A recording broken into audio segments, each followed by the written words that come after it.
তার জলজান্ত প্রমাণ আপনার ছেলেটা। আপনার ছেলে আজকে এমএ পাস ছাত্র, এখনো মেলাতে ঘুরছে। বলেন আপনার ছেলের বিদ্যা আছে কিনা? কথা বুঝতে পারেননি?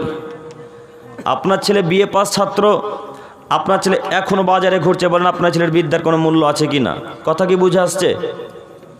কথা বুঝতে পারেন না মনে হয়। বিদ্যা যদি আসলে আপনার ছেলের থাকতো তাহলে আজকে মেলাতে ঘুরতে পারতো না। আপনাকে কয়েকটি বাক্য দেখাই।